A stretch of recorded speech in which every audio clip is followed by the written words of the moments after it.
নমস্কার, আমি কোয়েল। আপনি শুনছেন আজকের পত্রিকা ইউটিউব চ্যানেলের খবর।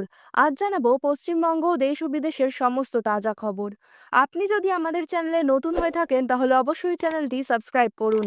প্রতিদিনের তাজা খবর আপনার হাতের মুঠোয় পৌঁছে দিতে আমরা সদা প্রস্তুত। তাহলে খবরের শুরুতেই জানিয়ে দেই আজকের সংবাদ শিরোনাম। ভোটের আগেই ডিএ ইস্যুতে বিরাট পদক্ষেপ। অবশেষে ভাগ্য খুলছে বাংলার সরকারি কর্মীদের। অভিষেকের এক ফোনেই পদত্যাগ।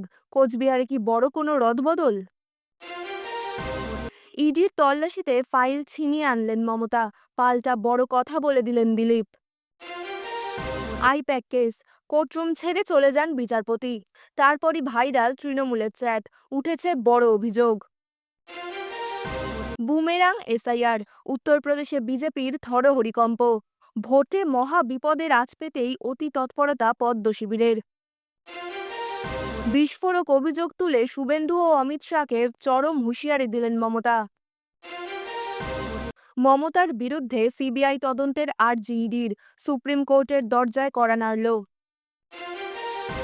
শুভেন্দুর জেলায় তৃণমূল নেতাকে ল্যাম্পপোস্টে বেঁধে গণপিটুনি। রাম মন্দিরের 15 কিলোমিটারের মধ্যে মদ মাংস নিষিদ্ধ করল প্রশাসন। করা যাবে না ডেলিভারির কাজও। রাত পোহালেই বদলে যাবে আবহাওয়া। দক্ষিণবঙ্গে হবে বড় বদল। আগাম আপডেট দিল হাওয়া অফিস। এতক্ষণ শুনছিলেন সংবাদ শিরোনাম। এবার জানাবো বিস্তারিত খবর। ভোটের মুখে রাজ্য সরকারের ওপর চাপ বাড়াচ্ছে রাজ্য সরকারি কর্মীদের একাধিক দাবি। বকেয়া মহার্ঘ ভাতা অর্থাৎ দিয়ে, সপ্তম বেতন কমিশন গঠন, শূন্য পদে নিয়োগ ও চুক্তিভিত্তিক কর্মীদের নিয়মিতকরণ। এই সব দাবিকে সামনে রেখে এবার রাজ্যের নতুন মুখ্য সচিব নন্দিনী চক্রবর্তীকে চিঠি দিল সংগ্রামী যৌথ মঞ্চ। রাজ্যের প্রথম মহিলা মুখ্য সচিবকে অভিনন্দন জানিয়ে সংগঠনের তরফে জানানো হয়েছে, এই গুরুত্বপূর্ণ বিষয়গুলি নিয়ে তারা সরাসরি মুখ্য সচিবের সঙ্গে আলোচনায় বসতে চান। চিঠিতে উল্লেখ করা হয়েছে, ষষ্ঠ বেতন কমিশনের মেয়াদ শেষ হয়েছে 2025 সালের 31শে ডিসেম্বর। ফলে কর্মচারী ও শিক্ষকদের ন্যায্য বেতন সুবিধা নিশ্চিত করতে অবিলম্বে সপ্তম বেতন কমিশন গঠনের দাবি জোরালোভাবে তোলা হয়েছে। এছাড়া ষষ্ঠ বেতন কমিশনের সুপারিশের দ্বিতীয় অংশ দ্রুত কার্যকর করা, সমস্ত যোগ্য চুক্তিভিত্তিক কর্মীকে নিয়মিত করা এবং all India consumer price index অনুযায়ী ডিএ প্রদানের দাবি জানানো হয়েছে।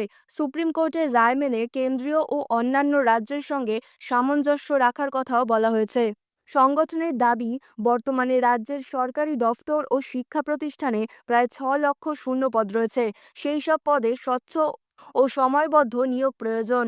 সংগঠনের নেতা ভাস্কর ঘোষ জানিয়েছেন, আলোচনার মাধ্যমে সমাধানই তাদের লক্ষ্য। তবে নির্ধারিত সময়ের মধ্যে ইতিবাচক সাড়া না মিললে ফেব্রুয়ারিতে নবান্ন অভিযান এবং পরবর্তী পর্যায়ে রাজ্য জুড়ে লাগাতার ধর্মঘটের পথে হাঁটবেন যৌথ মঞ্চ। তৃণমূলের সর্বভারতীয় সাধারণ সম্পাদক অভিষেক বন্দ্যোপাধ্যায়ের কড়া নির্দেশে কোচবিহার পৌরসভার চেয়ারম্যান পদ থেকে ইস্তফা দিলেন প্রবীণ নেতা রবীন্দ্রনাথ ঘোষ। শনিবার সকালে মহকুমা শাসকের কাছে পদত্যাগপত্র জমা দিয়ে তিনি নিজেই দলের শীর্ষ নেতৃত্বের নির্দেশ পালনের কথা জানান। দীর্ঘ রাজনৈতিক কেরিয়ারে উত্তরবঙ্গ উন্নয়ন মন্ত্রী ও জেলা সভাপতির দায়িত্ব সামলানো এই নেতার হঠাৎ বিদায়ে জেলার রাজনৈতিক মহলে ব্যাপক শোরগোল পড়ে গিয়েছে। মূলত সংগঠনে নতুন প্রজন্মকে অগ্রাধিকার দিতে এবং পুরো প্রশাসনে গতি আনতেই এই বড় পদক্ষেপ বলে মনে করা হচ্ছে। রবীন্দ্রনাথ ঘোষের উত্তরসূরি হিসেবে 5 নম্বর ওয়ার্ডের কাউন্সিলর দিলীপ সাহার নাম নিয়ে গুঞ্জন শুরু হলেও চূড়ান্ত সিদ্ধান্ত এখনও ঘোষণা করেনি শাসক দল। অভিজ্ঞ এই নেতার সরে দাঁড়ানো কোচবিহারের রাজনৈতিক সমীকরণে নতুন মোড় আনে কিনা এখন সেদিকেই নজর ওয়াকিবহাল মহলের। এই রাজ্যের মুখ্যমন্ত্রী নিয়মকানুন যে কিছুই মানেন না, তার আরও একটি নমুনা সামনে চলে এসেছে। যেখানে কেন্দ্রীয় তদন্তকারী সংস্থা কয়লাকাণ্ডের তদন্ত করছে, যেখানে তারা প্রতীক জৈন এবং আইপ্যাকের অফিসে তল্লাশি চালাচ্ছে, ঠিক সেই সময় সেখানে গিয়ে তার দলের নথি চুরি করা হচ্ছে বলে দাবি করে বেশ কিছু ফাইল সেখান থেকে নিয়ে বেরিয়ে যান মুখ্যমন্ত্রী মমতা বন্দ্যোপাধ্যায়।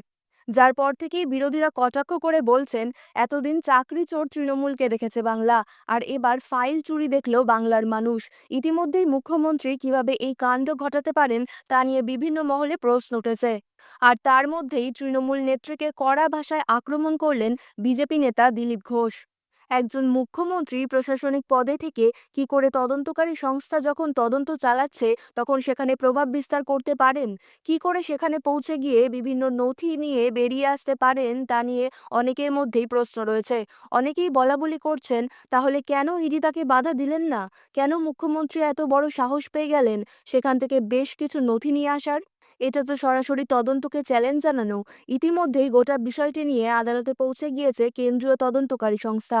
আর তার মধ্যেই রিজেক্ট আর তার মধ্যেই মুখ্যমন্ত্রীর এভাবে ফাইল ছিনিয়ে আনার ঘটনাকে আক্রমণ করতে ছাড়লেন না রাজ্যের বিজেপির প্রাক্তন সভাপতি।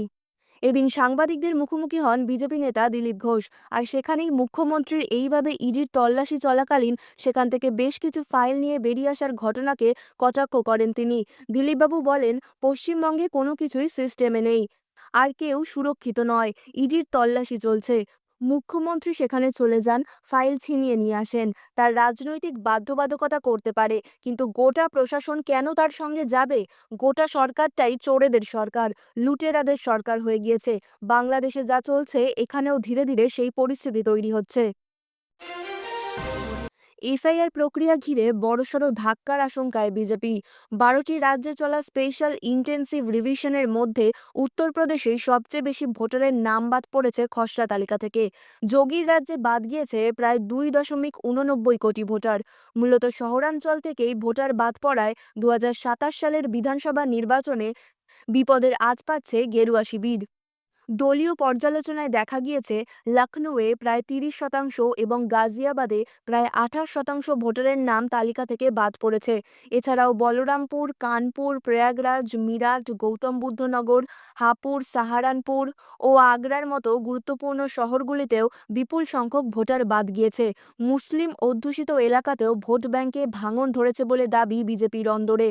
বিশ্লেষণে উঠে এসেছে, একাধিক বিধানসভা কেন্দ্রে প্রায় 10 লক্ষ ভোটার কমে যাওয়ায় আশঙ্কা রয়েছে, যেখানে 2022 সালের নির্বাচনে বিজেপি মাত্র 5 থেকে 20,000 ভোটে জয়ী হয়েছিল। এই পরিস্থিতিতে ড্যামেজ কন্ট্রোলে তৎপর বিজেপি নেতৃত্ব। মুখ্যমন্ত্রী যোগী আদিত্যনাথ, রাজ্য সভাপতি পঙ্কজ চৌধুরী সহ শীর্ষ নেতৃত্ব ভার্চুয়াল বৈঠক করেছেন সাংসদ, বিধায়ক, মন্ত্রী ও সংগঠনের নেতাদের সঙ্গে। নির্দেশ দেওয়া হয়েছে, যুদ্ধকালীন তৎপরতায় মাঠে নামতে হবে এবং ফর্ম 6 সরবরাহ থেকে বুথ স্তরের নজরদারি পর্যন্ত সব কাজ ব্যক্তিগত নির্বাচনী লড়াই হিসেবে নিতে হবে। দলীয় সূত্রে জানা গিয়েছে, প্রক্রিয়া তদারকিতে বিজেপির কেন্দ্রীয় নেতৃত্ব ওবিসি মোর্চার সভাপতি ও রাজ্যসভার সাংসদ লক্ষণকে দায়িত্ব দিয়েছে। 17ই জানুয়ারি গোটা পরিস্থিতির বিস্তারিত পর্যালোচনা করা হবে। পঞ্চায়েত সমিতির বন ও ভূমি কর্মাধ্যক্ষ তথা তৃণমূল নেতাকে ল্যাম্পপোস্টে বেঁধে মারধর করার অভিযোগ। শুক্রবার রাতে চাঞ্চল্যকর ঘটনাটি ঘটেছে পূর্ব মেদিনীপুরের ময়নায়। ওই তৃণমূল নেতার নাম সন্দীপন। তিনি পঞ্চায়েত সমিতির বন ও ভূমি কর্মাধ্যক্ষ। ঘটনায় পুলিশে অভিযোগ দায়ের করা হয়েছে। সন্দীপনকে তমলুকের একটি বেসরকারি হাসপাতালে ভর্তি করা হয়েছে। অভিযোগ, তৃণমূল নেতারা নিয়মিত তোলা আদায়ে ব্যস্ত। আতাউর নামে এক গরিব ব্যক্তিকে বাড়ি করে দেওয়ার নাম করে টাকা চাওয়া হয়েছিল। আতাউর সেই টাকা না দিয়ে একটি খাস জমিতে বাড়ি তুলতে শুরু করেন। সেই জেনেই বাড়ি ভাঙতে যান বন ও ভূমি কর্মাধ্যক্ষ সন্দীপন। সেই খবর ছড়িয়ে পড়তেই ক্ষুব্ধ হন স্থানীয় বাসিন্দারা। তারা সন্দীপনকে ল্যাম্পপোস্টে বেঁধে মারধর করেন। বিজেপির দাবি, এটি তৃণমূলের গোষ্ঠীদ্বন্দ্বেরই ফল, যদিও স্থানীয় তৃণমূল নেতৃত্বের বক্তব্য সম্পূর্ণ আলাদা। তাদের দাবি, খেলা দেখে বাড়ি ফেরার সময় তারা দেখতে পান একটি মসজিদের সামনে কয়েকজন অসামাজিক ব্যক্তি জোর করে দখল করে রয়েছে। তাদের উচ্ছেদ করতে গেলে সন্দীপনের সঙ্গে তর্কাতর্কি হয়। এরপরই তাকে ল্যাম্পপোস্টে বেঁধে মারধর করা হয়। জখম অবস্থায় সন্দীপনকে উদ্ধার করে প্রথমে ময়না গ্রামীণ স্বাস্থ্য কেন্দ্রে নিয়ে যাওয়া হয়। পরে অবস্থার অবনতি হওয়ায় তাকে তমলুকের একটি বেসরকারি নার্সিংহোমে ভর্তি করা হয়েছে। এই ঘটনায় ময়না থানায় 6 জনের নামে অভিযোগ দায়ের হয়েছে। পুলিশ ঘটনার তদন্ত শুরু করেছে। রাম মন্দিরকে ঘিরে আরও কড়া সিদ্ধান্ত নিল অযোধ্যা প্রশাসন। ঘোষণা করা হয়েছে, রাম মন্দিরের চারপাশে 15 কিলোমিটার এলাকার মধ্যে নন ভেজ বা আমিষ খাবার সরবরাহ সম্পূর্ণ নিষিদ্ধ। এই নিষেধাজ্ঞার আওতায় এবার পড়ছে অনলাইন ফুড ডেলিভারি প্ল্যাটফর্মও। প্রশাসন সূত্রে জানা গিয়েছে, পঞ্চকোশী পরিক্রমা এলাকার মধ্যে একাধিকবার অভিযোগ উঠেছিল যে অনলাইনে পর্যটকদের কাছে নন-ভেজ খাবার পৌঁছে দেওয়া হচ্ছে। সেই অভিযোগের ভিত্তিতেই এই সিদ্ধান্ত। পাশাপাশি অযোধ্যার কিছু হোটেল ও হোমস্টেতে অতিথিদের নন-ভেজ খাবার ও মদ পরিবেশনের অভিযোগও সামনে আসে। ফলে সংশ্লিষ্ট প্রতিষ্ঠানগুলিকে কড়া সতর্কবার্তা দিয়েছে জেলা প্রশাসন। উল্লেখ্য, চলতি বছরের মে মাসে অযোধ্যা পৌরসভা রামপথের 14 কিলোমিটার অংশে মাংস ও মদ বিক্রি নিষিদ্ধ করার সিদ্ধান্ত নেয়। যদিও স্থানীয়দের অভিযোগ, সেই নির্দেশ পুরোপুরি কার্যকর হয়নি। এখনও ওই এলাকায় একাধিক মদের দোকান চালু রয়েছে। সহকারী খাদ্য কমিশনার মণিক চন্দ্র সিংহ জানান, নিষেধাজ্ঞা অমান্য করে অনলাইনে নন-ভেজ খাবার সরবরাহের অভিযোগ পাওয়ার পরই এই পদক্ষেপ। নিয়ম মানা হচ্ছে কিনা তা কড়া নজরদারিতে রাখা হবে বলেও জানিয়েছেন তিনি। প্রশাসনের ইঙ্গিত, রাম মন্দির ঘিরে বিধিনিষেধ আগামী দিনে আরও কড়া হতে পারে। পূর্বাভাস মতো কলকাতায় তাপমাত্রা ফের বাড়ল শনিতে। আলিপুর আবহাওয়া দফতর জানিয়েছে, আগামী কয়েকদিনে কলকাতা সহ দক্ষিণবঙ্গের জেলাগুলিতে তাপমাত্রা কিছুটা বাড়বে। তবে তাপমাত্রা সামান্য বাড়লেও শীত পুরোপুরি বিদায় নেবে না। ঠান্ডার তীব্রতা কিছুটা কমতে পারে। রবিবার থেকে তাপমাত্রা 2 ডিগ্রি সেলসিয়াস বাড়ার সম্ভাবনা রয়েছে কলকাতা সহ দক্ষিণবঙ্গের জেলাগুলিতে। আগামী সপ্তাহের মাঝামাঝি অবধি শীতের দাপট সামান্য কম থাকবে রাজ্যে। আবহাওয়া দফতর সূত্রের খবর, দক্ষিণ বঙ্গোপসাগরে তৈরি হওয়া নিম্নচাপ গভীর নিম্নচাপে পরিণত হয়েছে, যা ধীরে ধীরে পশ্চিম ও উত্তর পশ্চিম দিকে অগ্রসর হবে। যদিও এর সরাসরি কোনো প্রভাব এ রাজ্যের ওপর পড়বে না। খবর আজকের মতন এই পর্যন্তই। পরবর্তী খবর শোনার জন্য সাবস্ক্রাইব করুন আজকের পত্রিকা ইউটিউব চ্যানেলটিকে। সুস্থ থাকুন, ভালো থাকুন। ধন্যবাদ।